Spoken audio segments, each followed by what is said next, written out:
दही जमाएं, ऐसा ना हो कि एक बार उबाल कर रख दिया फिर दही जमाते समय फिर उबाल दिया, ये दही एसिडिक होगा, अम्लीय हो जाएगा। उसको दही जमाना है तो गर्म करके हल्का सा उसको दही के लिए उस दही का प्रयोग किया जा सकता है। बताना चाह रहे हैं कैंसर के जो रोगी हैं, जब अस्पताल में कोई व्यक्ति भर्ती होता है कि और रात में शाम को बताता है आज फला फला आए थे, आई थी देखने, यह जो प्रफुल्लता है वह उसकी औषधि है। तो आप जितना उसके लिए उसके प्रति केयरिंग हो सके, ये उसके लिए संजीवनी का काम करती है।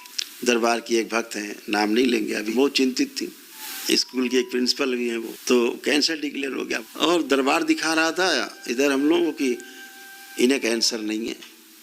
दरबार की भक्त हैं, इन्हें है ही नहीं कैंसर और ब्रेस्ट में कैंसर। रिपोर्ट आ गई कि साहब कैंसर है। बहुत चिंतित और बहुत प्रिय भी हैं वो लोग हमारे दरबार के बहुत ही।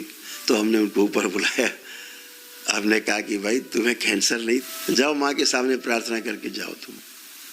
तो बोली गुरुदेव क्या एक बार और हम चेकअप करा लें? अभी दोबारा चेकअप करा के आई है, कोई कैंसर नहीं। जो सबसे अहम बात है, जितने भी असाध्य रोगी होते हैं उपेक्षित महसूस करते हैं, ज़्यादा ध्यान नहीं देते, तो उसको लगता है कि मेरा कोई घर में है नहीं। ये भाव उसके अंदर नहीं आने देना है। ये उसकी एक बात पे तुरंत 4 लोग खड़े हो जाओ, ये सहानुभूति बहुत बड़ी दवा है। अगर आप 2 चीज़ें छोड़ दें, एक चीज़ है जिसका नाम है मिठाई, शक्ति एकदम छोड़ दें, कसम खा ले कि हमें छूना नहीं है, स्वस्थ हो जाएंगे तो फिर खाएंगे, मुक्ति नहीं मिल जाए इस कैंसर रूपी राक्षस से।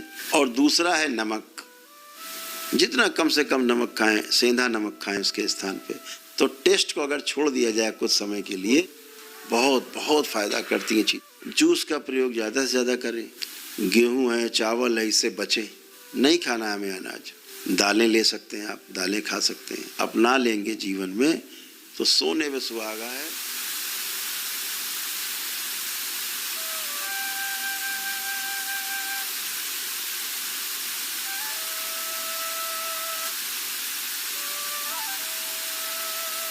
तो 1 तारीख आप लोग अपने मस्तिष्क में नोट कर तो 26 अप्रैल आप आएंगे तो आपको एक प्रक्रिया अगली करा दी जाएगी। जिनकी प्रक्रिया हो चुकी है दरबार से अभी, उनकी दूसरे स्टेज की। और शरीर का संतुलन नहीं रहता तो जहाँ घाव है उसको पूरा करने के लिए वहाँ से मांग हो रही है कि हमें भाई 10 लाख सेल भेजे जाएं। मस्तिष्क सुनता है कि शायद 20 लाख मांग रहा है। ऐसे रोज होता रहता है, धीरे धीरे वो जगह बड़ी होती जाती। अज्ञानतावश आपको बता दिया जाता है कि आपको कैंसर है। 2 प्रकार के सेल होते हैं कैंसर में। इतने लोग इस धरती पर हैं, जन्म ले चुके हैं, शरीर हैं, सबको कैंसर है। पुरुषों में ज़्यादातर प्रोस्टेट में और जो थायराइड ग्लैंड्स हैं, तो वो निष्क्रिय सेल होते हैं, उस अंग से बाहर नहीं जाते, अभी उस अंग को नुकसान नहीं पहुंचा। जैसे इस सृष्टि में उजाले के साथ अंधेरे की आवश्यकता, शरीर में भी एक व्यवस्था है।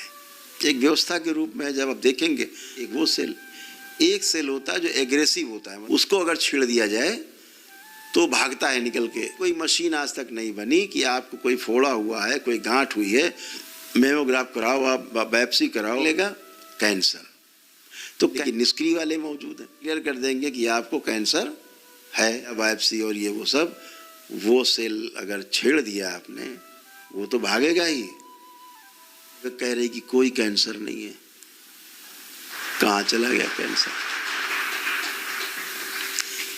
लखनऊ का जो सबसे बड़ा अस्पताल है वहाँ टेस्ट कराया, कैंसर नहीं। अब कहाँ चला गया उनका कैंसर? की आस्था, आपका विश्वास, आपकी श्रद्धा दरबार, ये दरबार की शक्ति है। आपकी प्रक्रिया से एक लाभ होगा, उनका शरीर ऐसे छूटेगा शांति से जैसे बात करते करते सो गई। जिसकी उम्र पूरी हो रही है उसे तो सुई की नोक के बराबर भी कष्ट होने वाला नहीं है। हंसते खेलते बात करते आदमी शरीर छोड़ देगा। कैंसर के बारे में एक बहुत बड़ा भ्रम है, जो ट्रीटमेंट सटीक खोजा नहीं जा सका है। कैंसर कभी भी बनता है, बनता मस्तिष्क से है। जहाँ पर भी शरीर में जो बढ़ता है, जिसे हम फोड़ा कह लेते हैं, जिसे हम गांठ कह लेते होती है, वो ग्रोथ अगर कहीं पे अंदर इंटरनल इंजरी हुई है तो डैमेज हुआ है तो मस्तिष्क उस डैमेज को पूरा करने के लिए सेल्स रिलीज करता है, इसके अलावा कुछ नहीं होता। तो ईश्वर कृपा से आपको दरबार मिला, ये साथ हमेशा आपके साथ है। दरबार बाबा माँ का हमेशा साथ है।